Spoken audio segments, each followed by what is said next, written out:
today is evidence of that. He wants to see a peaceful resolution in many parts of the world, but he wants to see a peaceful resolution here, and we want to play a constructive, productive, and important and key role in ensuring that that can happen. And a durable peace in the Great Lakes region will open the door for greater U.S. and broader Western investment, which will bring about economic opportunities and prosperity. And it will also help advance President Trump's prosperity agenda for the world. It's as they call it, a win-win for everyone involved, for the United States, for the Democratic Republic of Congo, and for Rwanda. Our firms are good corporate citizens, American firms, and they'll bring good governance and ensure responsible, reliable supply chains for things like critical minerals that benefit regional governments and our partners and allies as well. This economic development, combined with durable peace, and I would say durable peace comes before economic development. It's impossible to do without the peace. It will also allow millions of displaced people to return to their homes, to safer communities, with new economic opportunities that have escaped generations. The African Union and regional economic communities in Africa have done incredible work, and we need to recognize that in bringing parties together and laying the foundation for these talks. Our government here is focused on energizing these efforts. So we're going to be in close contact with our African Union partners to make sure we can bring this to fruition and to see that this better future reaches everyone. I do want to especially thank our senior advisor, Mr. Boulos, and his counterparts in the Democratic Republic of Congo and Rwanda for their vision and for their hard work. Today is a step to building a peaceful, prosperous Great Lakes region, and we look forward to working with everyone involved to achieve this goal. Thank you.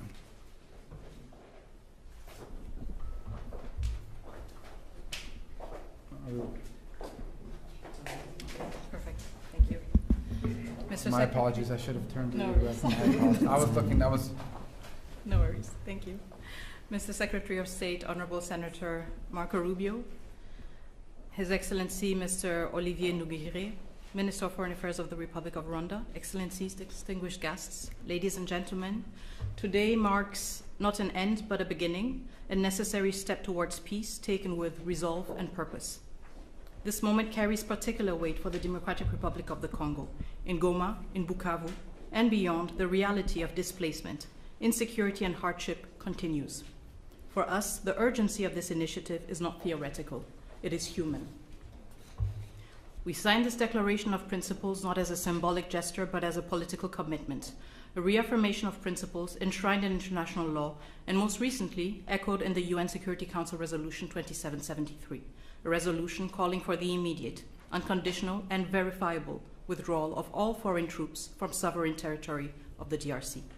We are clear in the Great Lakes region, peace must come first, followed by the rebuilding of trust, and then, only when conditions are right, the careful reopening of a path to meaningful bilateral cooperation. Too many past efforts have failed because sequencing was ignored and accountability postponed. Peace and development cannot rely only on good intentions. They must be built on responsibility, clear commitments, measurable timelines, and consequences for non-compliance.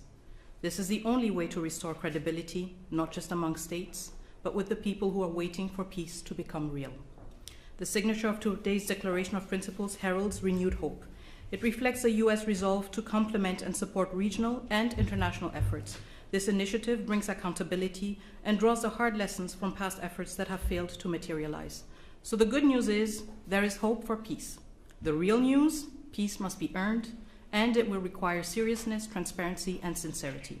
We welcome the leadership of the United States of America, a country that has shown steadfast support, consistent principles, and resolve in multilateral forums, especially within the United Nations Security Council. Mr. Secretary, Senator Rubio, I would like to express our deep gratitude. Dr. Boulos, also, your extensive consultations across the region have brought nuance, depth, and humanity to this process. And your presence today underscores that diplomacy must listen, understand the lived experiences of those most affected, and seek durable solutions. The Democratic Republic of the Congo recognizes and values this engagement of the United States. We are also encouraged by US-backed initiatives that promote secure mineral value chains and inclusive economic growth. These efforts reaffirm that peace and prosperity are inseparable.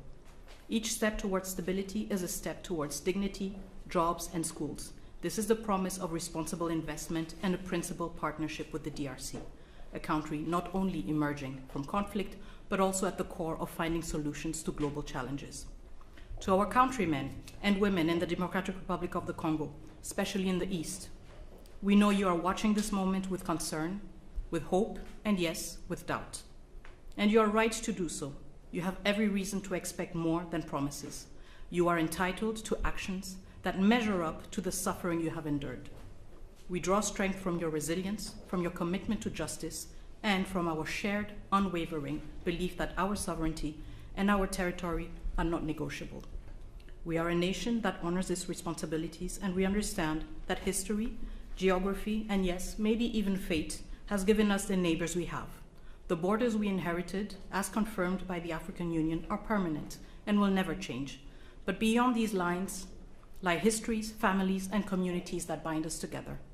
This shared heritage calls for maturity, restraint, and the wisdom to recognize that peace is not weakness, it is strength.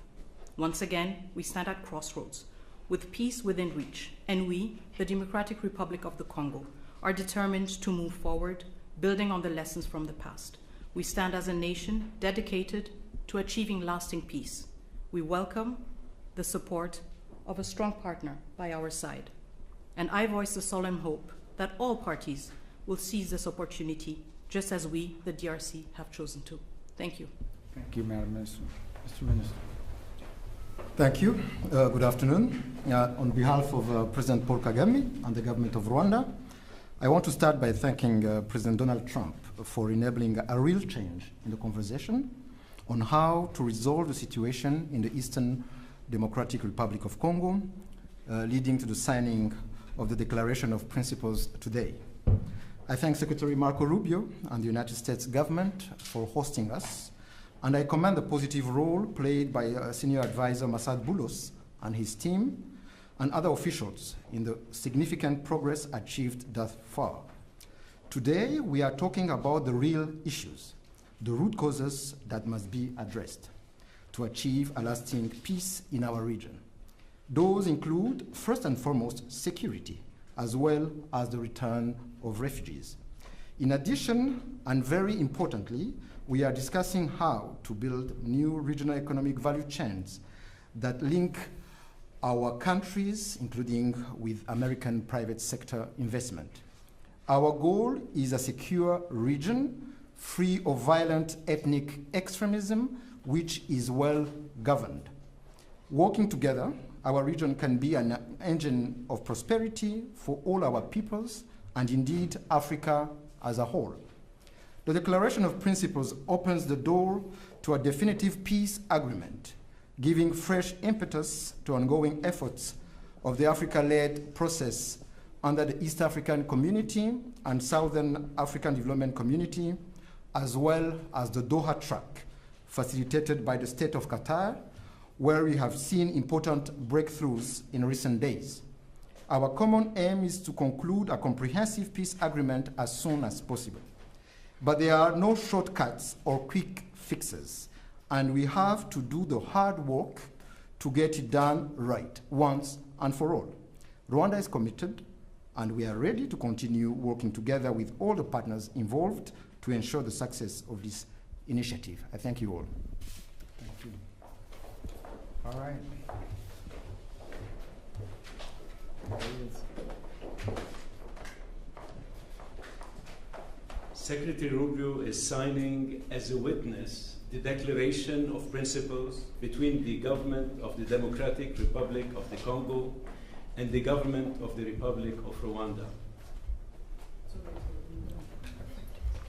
This declaration commits the parties to mutual recognition of sovereignty and territorial integrity, addressing security concerns, promoting regional economic integration, facilitating the return of displaced persons, supporting MONUSCO, and drafting a peace agreement. These are serious commitments from each side.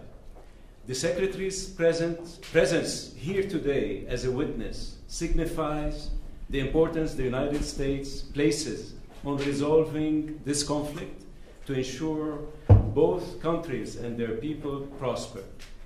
We're looking forward to working with both sides to further our existing partnerships and foster win-win outcomes for all.